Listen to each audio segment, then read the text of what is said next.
গল্পের নাম তান্ত্রিকের অভিশাপ। পশ্চিমবঙ্গের প্রত্যন্ত এক গ্রামে ছিল এক প্রাচীন বন।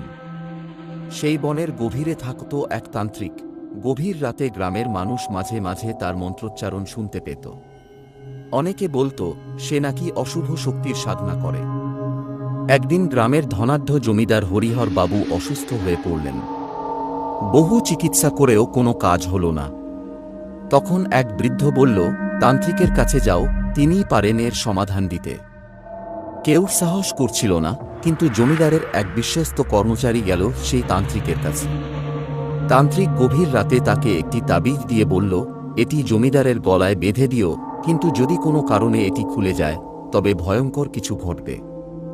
তাবিজ পাওয়ার পর সত্যিই জমিদার সুস্থ হয়ে উঠলেন। কিন্তু একদিন স্নানের সময় অসাবধানতায় তাবিজটি খুলে গেল। মুহূর্তের মধ্যেই এক অদৃশ্য শক্তি জমিদারকে আক্রমণ করল, আর তিনি বিকট চিৎকার দিয়ে মারা গেলেন। গ্রামবাসীরা ভয় পেয়ে গেল। তারা বুঝতে পারল তান্ত্রিকের কথা অমান্য করার ফলই এই মৃত্যু। কিন্তু তাতেও সমস্যা শেষ হল না। সেই রাত থেকে জমিদারের প্রাসাদে অদ্ভুত শব্দ হতে লাগল। মাঝে মাঝে কেউ কান্নার আওয়াজ শুনতে পেত, আবার কেউ দেখত অন্ধকারে এক ছায়ামূর্তি ঘুরে বেড়াচ্ছে। গ্রামের প্রধানরা আবার সেই তান্ত্রিকের কাছে গেল।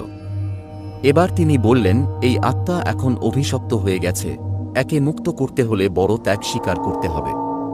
তান্ত্রিক গ্রামের সবচেয়ে সাহসী যুবককে ডেকে বললেন, তুমি যদি মাঝরাতে সেই প্রাসাদের সামনে গিয়ে এই বিশেষ যজ্ঞ করো তবে আত্মা মুক্তি পাবে। কিন্তু যজ্ঞ করার সময় আচমকা এক ঝড় উঠল, আগুন নিভে গেল, আর সেই ছায়ামূর্তিটি তীব্র গলায় চিৎকার করে উঠল। যুবক ভয় পেলেও পিছু হটল না। তান্ত্রিক তার মন্ত্রোচ্চারণ চালিয়ে যেতে লাগলেন। একসময় সেই ছায়ামূর্তি ক্রমশ ম্লান হয়ে মিলিয়ে গেল বাতাসে। পরদিন সকালে দেখা গেল জমিদারের প্রাসাদ একেবারে শূন্য, কেউ সেখানে আর বাস করতে চাইল না। গ্রামবাসীরা ভেবেছিল সব শেষ, কিন্তু মাঝে মাঝে রাতের অন্ধকারে এখনো কেউ কেউ শুনতে পায়, একজন করুণ স্বরে বলছে, আমার অভিশাপ এখনো শেষ হয়নি।